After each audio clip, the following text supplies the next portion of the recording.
Hi friends, ನಾನು Ashwini from Mangalore. Welcome back to my channel. Friends, ನಾನಿವತ್ತು bachelor friendly chicken ಮಸಾಲವನ್ನು ಯಾವ ರೀತಿ ಮಾಡೋದಂತ ತೋರಿಸ್ತಿದ್ದೇನೆ. ಸೊ ಎಲ್ಲರೂ ಅವರವರ ಲೈಫಲ್ಲಿ ತುಂಬಾ ಬ್ಯುಸಿಯಾಗಿರ್ತಾರೆ. ಸೊ ಹಾಗಾಗಿ ತುಂಬಾ ಈಸಿಯಾಗಿ ಮಾಡುವಂತಹ ಈ ಚಿಕನ್ ಐಟಮನ್ನು ನಾನಿವತ್ತು ತೋರಿಸ್ತಾ ಇದ್ದೇನೆ. ಇದು ಮಾಡೋದು ತುಂಬಾ ಸುಲಭ, ಯಾರು ಬೇಕಾದ್ರೂ ಮಾಡಬಹುದು. ನೀವೇನಾದ್ರು ಫಸ್ಟ್ ಟೈಮ್ ಚಿಕನಲ್ಲಿ ಏನಾದ್ರು ಟ್ರೈ ಮಾಡ್ತೀರಿ ಅಂತ ಅಂದ್ಕೊಂಡ್ರೆ ಇದೊಂದು ಸೂಪರ್ ಆದ ರೆಸಿಪಿ ಅಂತಲೇ ಹೇಳ್ಬೋದು. ಹಾಗೆಯೇ ಇದು ಅನ್ನ ಜೊತೆ ಸೈಡ್ ಡಿಶ್ ಆಗಿ ಕೂಡ ತಿನ್ನಬಹುದು, ಅಥವಾ ಈ ಚಪಾತಿ, ರೋಟಿ ಇದರ ಜೊತೆಗೂ ಕೂಡ ತುಂಬಾ ಚೆನ್ನಾಗಿ ಮ್ಯಾಚ್ ಆಗುತ್ತೆ. ಸೊ ಹಾಗಾದರೆ ತುಂಬಾ ಸಿಂಪಲ್ ಆಗಿರುವ ಚಿಕನ್ ಮಸಾಲವನ್ನು ಟೇಸ್ಟಿಯಾಗಿ ಹಾಗೆಯೇ ಕ್ವಿಕ್ಕಾಗಿ ಯಾವ ರೀತಿ ಮಾಡೋದು ಅಂತ ನೋಡೋಣ. ಸೊ ಇದಕ್ಕಾಗಿ ನಾನು ಮೊದಲು ಒಂದು ಪಾತ್ರೆ ತಗೊಂಡು ಅದಕ್ಕೆ ಒಂದು 3-4 ಚಮಚ ಆಗುವಷ್ಟು ಎಣ್ಣೆ ಹಾಕ್ತಾ ಇದ್ದೇನೆ. ಸೊ ಎಣ್ಣೆ ಬಿಸಿ ಆದ ನಂತರ ಅದರ ಜೊತೆಗೇ 1 ಸ್ಪೂನ್ ಆಗುವಷ್ಟು ತುಪ್ಪ ಕೂಡ ಹಾಕ್ಕೊಂಡಿದ್ದೇನೆ. ಸೊ ಇದು 2 ಹಾಕಿದ ನಂತರ 2 ಮಧ್ಯಮ ಸೈಜ್ದು ಈರುಳ್ಳಿಯನ್ನು ಈ ರೀತಿ ಸಣ್ಣದಾಗಿ ಕಟ್ ಮಾಡಿಬಿಟ್ಟು ಹಾಕ್ಕೊಂಡಿದ್ದೇನೆ.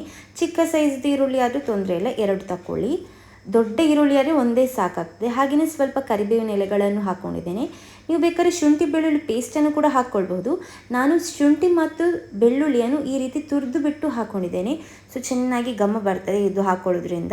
ಸೊ ಹಾಗೆಯೇ ಈರುಳ್ಳಿ ಎಲ್ಲ ಒಂದು ಗೋಲ್ಡನ್ ಕಲರ್ ಬರುವ ತನಕ ಚೆನ್ನಾಗಿ ಫ್ರೈ ಆಗಬೇಕು. ಈರುಳ್ಳಿ, ಬೆಳ್ಳುಳ್ಳಿ, ಶುಂಠಿದೆಲ್ಲ ಹಸಿ ಸ್ಮೆಲ್ಲೆಲ್ಲ ಹೋಗಬೇಕು. ಸೊ ಅಲ್ಲಿ ತನಕ ಚೆನ್ನಾಗಿ ಫ್ರೈ ಮಾಡ್ಕೊಳ್ಬೇಕು. ಈಗ ನೋಡಿ ಒಂದು ಗೋಲ್ಡನ್ ಕಲರ್ಗೆ ಬಂದಿದೆ. ಸೊ ಈಗ ನಾನು ಒಂದು ದೊಡ್ಡ ಸೈಜ್ದು ಟೊಮೆಟೊವನ್ನು ಹಾಕ್ಕೊಂಡಿದ್ದೇನೆ. ಟೊಮೆಟೊ ಹಾಕ್ಕೊಂಡ ನಂತರ ಒಮ್ಮೆ ಮಿಕ್ಸ್ ಮಾಡಿ. ಸೊ ಇದು ಬಂದುಬಿಟ್ಟು ತುಂಬಾ ಕ್ವಿಕ್ಕಾಗಿ ಆಗ್ತದೆ. ಸೊ ಸಂಡೇ ಸ್ಪೆಷಲ್ ಏನಾದ್ರು ಮಾಡಬೇಕು ಅಂತ ಇದ್ರೂ ಕೂಡ ನಿಮ್ಗೆ ಇದನ್ನು ಮಾಡಬಹುದು. ಯಾಕಂದರೆ ಯಾವಾಗಲೂ ಒಂದೇ ರೀತಿ ತಿನ್ನುವ ಬದಲು ಸ್ವಲ್ಪ ಡಿಫ್ರೆಂಟ್ ಆಗಿರೋ ನಿಮಗೂ ಕೂಡ ಇಷ್ಟ ಆಗುತ್ತಲ್ಲ. ಸೊ ಈಗ ನಾನು ಇದು ಬೋನ್ಲೆಸ್ ಏನೂ ಅಲ್ಲ, ವಿತ್ ಬೋನ್ ಚಿಕನ್ನೇ 1 kg ಆಗುವಷ್ಟು ಚಿಕನನ್ನು ತಗೊಂಡಿದ್ದೇನೆ.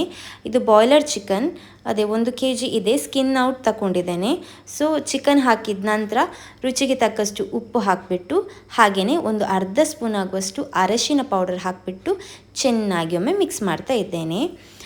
ಸೊ ಇನ್ನು ಇದನ್ನು ಬೇಯಲಿಕ್ಕೆ ಬಿಡಬೇಕು. ಸೊ ಕೆಲವರು ಏನು ಮಾಡ್ತಾರೆ ಅಂದರೆ ನೀರು ಹಾಕದೆ ಹಾಗೆಯೇ ಇಡ್ತಾರೆ. ಸೊ ನಾನೇನು ಮಾಡ್ತೇನೆ ಅಂದರೆ ಒಂದು ಸ್ವಲ್ಪ ನೀರು ಹಾಕ್ಕೊಳ್ತೇನೆ. ಅದರ ಜೊತೆಗೇ ಈಗ 1 ಸ್ಪೂನ್ ಆಗುವಷ್ಟು ಪೆಪ್ಪರ್ ಪೌಡರ್ ಹಾಕ್ಕೊಳ್ತೇನೆ. ನಿಮ್ಮ ಖಾರಕ್ಕೆ ಅನುಗುಣವಾಗಿ ಹಾಕ್ಕೊಳ್ಬಹುದು. ಅರ್ಧ ಸ್ಪೂನಿಂದ 1 ಸ್ಪೂನ್ ತನಕ ಹಾಕ್ಕೊಳ್ಬಹುದು. ಇದು ದೊಡ್ಡ ಸ್ಪೂನ್ನಲ್ಲಿ ಹಾಕ್ಕೊಳ್ಳೋದಾದ್ರೆ ನೀವೊಂದು ಅರ್ಧ ಸ್ಪೂನ್ ಹಾಕ್ಕೊಂಡ್ರೆ ಸಾಕಾಗ್ತದೆ. ಸಣ್ಣ ಸ್ಪೂನ್ ಆದರೆ 1 ಸ್ಪೂನ್ ಹಾಕ್ಕೊಳ್ಳಿ. ಪೆಪ್ಪರ್ ಹಾಕ್ಕೊಳ್ಳೋದ್ರಿಂದ, ಅಂದರೆ ಈ ರೀತಿ ಬೇಯುವಾಗಲೇ ನೀವು ಪೆಪ್ಪರ್ ಹಾಕ್ಕೊಳ್ಳೋದ್ರಿಂದ ಈ ಏನು ಆ ಚಿಕನ್ ಪೀಸಸ್ಗಳು ಸಿಗ್ತದೆ ನೋಡಿ, ಅದು ಪ್ರತಿ ಬೈಟ್ ನಾವು ತಿನ್ನುವಾಗ ಕೂಡ ಆ ಒಂದು ಸ್ಪೈಸಿನೆಸ್ ಇರ್ತದೆ. ಆ ಪೆಪ್ಪರ್ ಹಾಕ್ಕೊಳ್ಳಿರುವ ಆ ಸ್ಪೈಸಿನೆಸ್ ಇರ್ತದೆ. ಸೊ ಹಾಗಾಗಿ ಈಗನೇ ನಾನು ಪೆಪ್ಪರ್, ಅರಿಶಿನ ಪುಡಿ, ಸಾಲ್ಟ್, ಅದರ ಜೊತೆಗೆ ಸ್ವಲ್ಪ ನೀರು ಹಾಕ್ಕೊಂಡಿದ್ದೇನೆ. ಜಾಸ್ತಿ ಹಾಕ್ಕೊಳ್ಳಿಕ್ಕೆ ಹೋಗಬೇಡಿ. ಸ್ವಲ್ಪ ನೀರು ಹಾಕಿಬಿಟ್ಟು ಚೆನ್ನಾಗಿ ಮಿಕ್ಸ್ ಮಾಡಿಬಿಟ್ಟು ಇದನ್ನು ಬೇಯಲಿಕ್ಕೆ ಬಿಡಬೇಕು. ಜಾಸ್ತಿ ಹೊತ್ತು ಬೇಡ, ಒಂದು 10 ನಿಮಿಷ ಫಸ್ಟ್ ಬೇಯಲಿ. ಯಾಕಂದರೆ ಆಮೇಲೆ ಇನ್ನೊಮ್ಮೆ ಮಸಾಲ ಐಟಮ್ಸ್ ಹಾಕಿಬಿಟ್ಟು ಇನ್ನೊಮ್ಮೆ ಬೇಯಿಸ್ಲಿಕ್ಕೆ ಇರ್ತದೆ. ಸೊ ಹಾಗಾಗಿ ಒಂದು 70% ಬೆಂದರೂ ಕೂಡ ಸಾಕಾಗ್ತದೆ. ಈಗ ನೋಡಿ ಒಂದು 10 ನಿಮಿಷ ಆಗಿದೆ. ಈಗ ಕರೆಕ್ಟಾಗಿ ಬೇಯಲಿಲ್ಲ ಇದು. ಇನ್ನು ನಿಮಗೆ ಈ ಪೀಸಸ್ಗಳು ನೋಡುವಾಗ ಗೊತ್ತಾಗ್ತದೆ, ಇನ್ನೂ ಕರೆಕ್ಟಾಗಿ ಬೋನ್ ಬಿಟ್ಟು ಬರಲಿಲ್ಲ. ಸೊ ಇಷ್ಟಾದರೆ ಸಾಕಾಗ್ತದೆ. ಈಗ ನಾವು ಉಳಿದಿರುವ ಮಸಾಲೆ, ಈಗ ನಾನು ಚಿಕನ್ ಮಸಾಲ ಪೌಡರ್ ಅಂತ ಬರ್ತದೆ, ಬೋನ್ ಅವರದ್ದು SR ಕಂಪನಿ, SRR ಬೇರೆ ಬೇರೆ ಕಂಪನಿಯಲ್ಲಿ ಬರ್ತದೆ. ಚಿಕನ್ ಮಸಾಲ ಪೌಡರ್ ಅಂತಲೇ ಬರ್ತದೆ. ಸೊ ಅದನ್ನು ಹಾಕ್ಕೊಳ್ತಾ ಇದ್ದೇನೆ. 1 ಪ್ಯಾಕೆಟ್ ಆಗುವಷ್ಟು, ಸರಿಸುಮಾರು ಒಂದು 10 ರೂಪಾಯಿಗೆಲ್ಲ ಸಿಗ್ತದೆ. ಇದನ್ನು ಹಾಕಿಬಿಟ್ಟು ಚೆನ್ನಾಗಿ ಒಮ್ಮೆ ಮಿಕ್ಸ್ ಮಾಡ್ತಾ ಇದ್ದೇನೆ. ಇನ್ ಕೇಸ್ ನಿಮ್ಮ ಹತ್ರ ಇದು ಇಲ್ಲದಿದ್ದರೆ ನೀವು ರೆಡ್ ಚಿಲ್ಲಿ ಪೌಡರ್ ಮತ್ತು ಗರಂ ಮಸಾಲ ಪೌಡರ್, 1 ಸ್ಪೂನ್ ಆಗುವಷ್ಟು ರೆಡ್ ಚಿಲ್ಲಿ ಪೌಡರ್ ಹಾಗೆಯೇ ಅರ್ಧ ಸ್ಪೂನ್ ಆಗುವಷ್ಟು ಗರಂ ಮಸಾಲ ಕೂಡ ಹಾಕ್ಕೊಳ್ಬಹುದು. ಈಗ ನೋಡಿ ನಾನು ಅಗೇನ್ ಒಂದು ಅರ್ಧ ಸ್ಪೂನ್ ಆಗುವಷ್ಟು ರೆಡ್ ಚಿಲ್ಲಿ ಪೌಡರ್ ಹಾಕ್ಕೊಳ್ತಿದ್ದೇನೆ. ಯಾಕಂದರೆ ಖಾರ ಇದು ಸ್ವಲ್ಪ ಸ್ಪೈಸಿಯಾಗಿ ಮಾಡ್ತಾ ಇದ್ದೇನೆ ನಾನು, ಅದಕ್ಕೋಸ್ಕರ. ಹಾಗೆಯೇ ಇನ್ನೊಂದು ಅರ್ಧ ಸ್ಪೂನ್ ಆಗುವಷ್ಟು ಗರಂ ಮಸಾಲ ಪೌಡರ್ ಹಾಕ್ಕೊಂಡಿದ್ದೇನೆ. ನೀವೇನಾದರೂ ಚಿಕನ್ ಮಸಾಲ ಪೌಡರ್ ಹಾಕ್ಕೊಳ್ಳೋದಿಲ್ಲದಿದ್ದರೆ ಒಂದು ಗರಂ ಮಸಾಲ 1 ಸ್ಪೂನ್ ಹಾಕ್ಕೊಳ್ಳಿ. ಹಾಗೆಯೇ ಚಿಲ್ಲಿ ಪೌಡರ್ ಸ್ವಲ್ಪ ಸ್ಪೈಸಿಯಾಗಿರಬೇಕು ಅಂದರೆ ಒಂದು 1.5 ಸ್ಪೂನಷ್ಟು ಹಾಕ್ಕೊಳ್ಳಿ, ಒಳ್ಳೆ ಸ್ಪೈಸಿಯಾಗಿ ಬರ್ತದೆ. ಸೊ ಈ ಮಸಾಲ ಐಟಮ್ ಹಾಕ್ಕೊಂಡಿದ್ದ ನಂತರ ಚೆನ್ನಾಗಿ ಮಿಕ್ಸ್ ಮಾಡಿಬಿಟ್ಟು ಇನ್ನೊಂದು ಸ್ವಲ್ಪ ನೀರು ಹಾಕಿಬಿಟ್ಟು ಇನ್ನೊಂದು 5ರಿಂದ 10 ನಿಮಿಷಗಳ ಕಾಲ ಬೇಯಲಿಕ್ಕೆ ಬಿಡ್ತೇನೆ.